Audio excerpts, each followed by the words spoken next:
Welcome everyone. I said to myself I'd be less rigid with the format of these videos, with the whole story, combat, exploration segments, and here I am with a game that fits it perfectly. So yeah, today I'll be letting you know whether or not I'll be suggesting to you Ratchet and Clank on the PS4.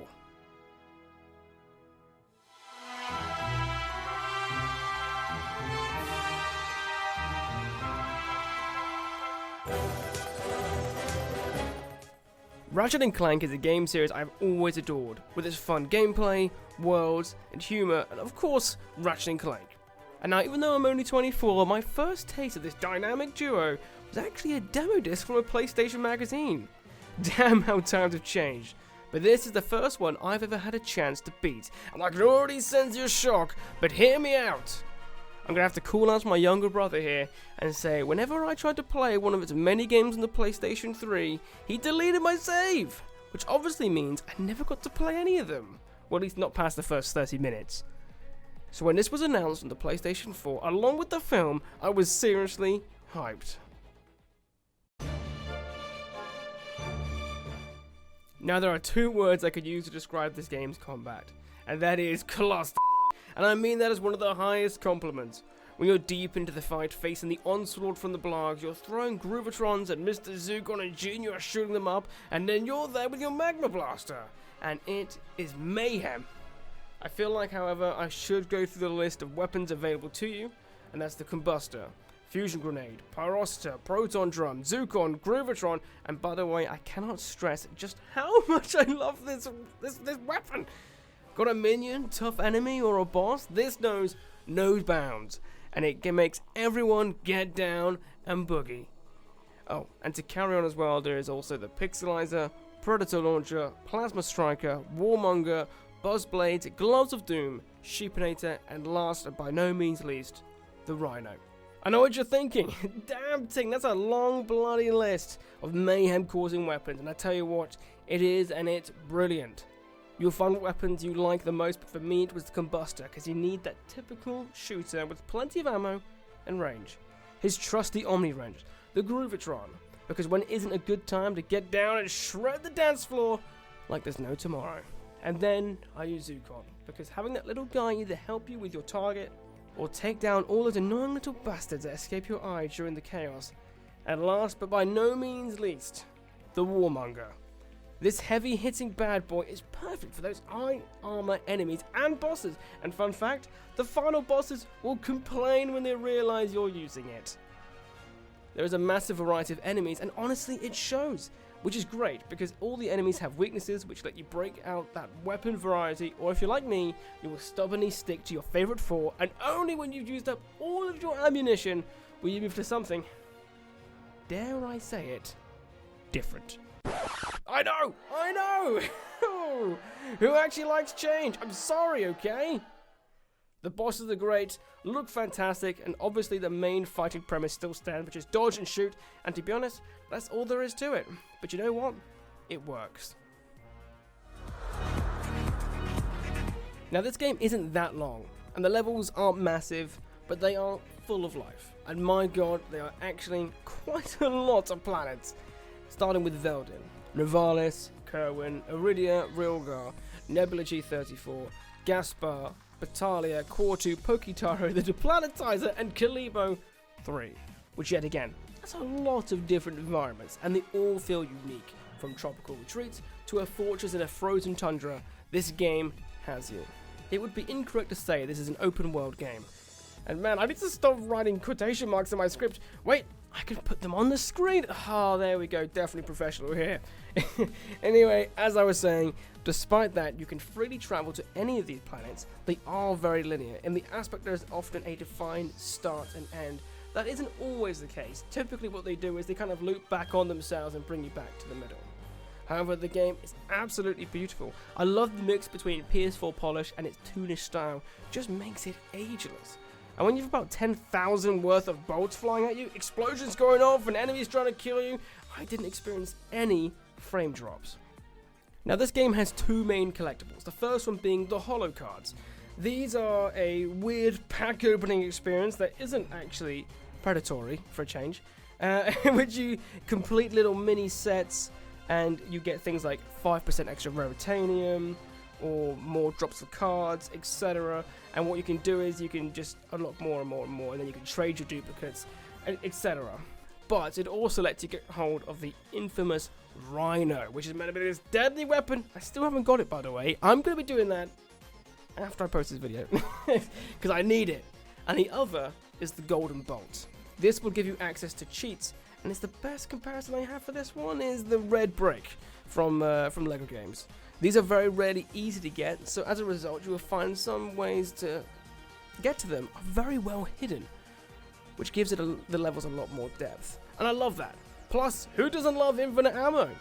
It's time for a dance-off. Hand me my infinite Groovatrons. Despite the fact I tried many times to play Ratchet and Clank, and I definitely don't hate my brother for deleting all my saves.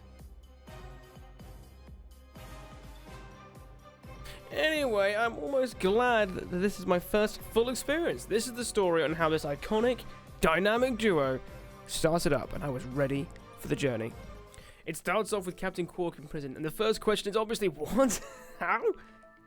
And he is telling his cellmates how it all began, and ultimately what led him to where he is today. They immediately break the fourth wall, joking about the holofilm and how it's all CG. And now Helix, who's his criminal cellmate, has pre-ordered the new holo game.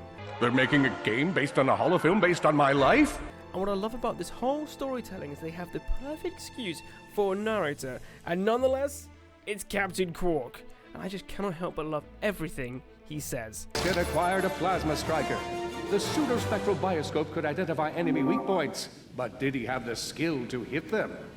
Ratchet is a Lombat and a mechanic, but he has lofty ambitions and a huge fandom for the Galactic Rangers, and how he is stood there admiring his posters almost reminds me of Kung Fu Panda when Poe is playing with his action figures and posts on his wall with nothing but admiration and desire to join them.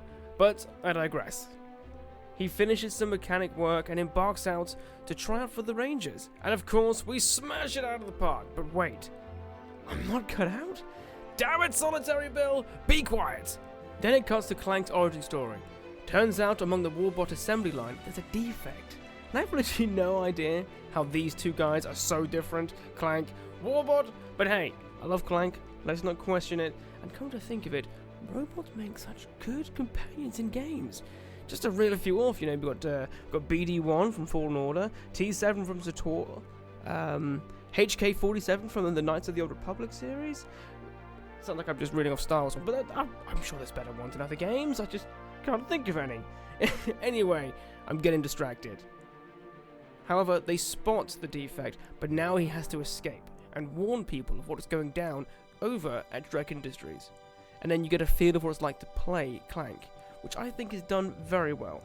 His sections are either escaping and finding clever ways to fight back, or it's pure puzzle, which as a Zelda fan, I really appreciate.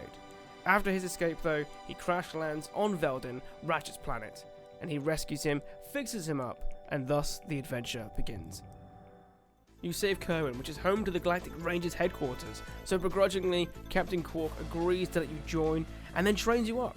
You will go through the galaxy, saving the many planets. However, you fail to destroy the deplanetizer, and hey, I'm not going to put a spoiler screen up, but if you do care, turn away and block your ears. You see Captain Quark, and he's joined Dr. Nefarious out of jealousy for all the attention Ratchet is getting. Quark? This is awkward. And even Helix is calling him out on how cold that was. Feeling defeated and awful about letting Nirvana's getting destroyed, Ratchet returns home. He is convinced to get back out there by Clank, and after a few more planets, you go back to the deplanetizer, and it brings this whole new type of mission. Kind of stealth, yet in disguise, and I'm really very much a puzzle entwined with combat. You can make yourself look like Captain Quark, but all you can do is wait. If you jump or attack, your disguise will fall. And once I figured out the trick, this was much easier, but at first I was stuck for much longer than I'd like to admit. But hey, do you want to know the trick?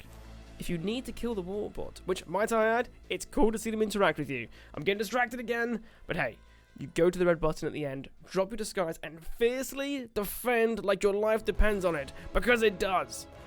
You make your way through the ship, and you encounter your first boss, Captain Quark, and I tell you what, it was very odd having someone throw a Groovatron at me. Oh, how the tables have turned. But hey, two can play that game, Captain. Dance off. Let's go.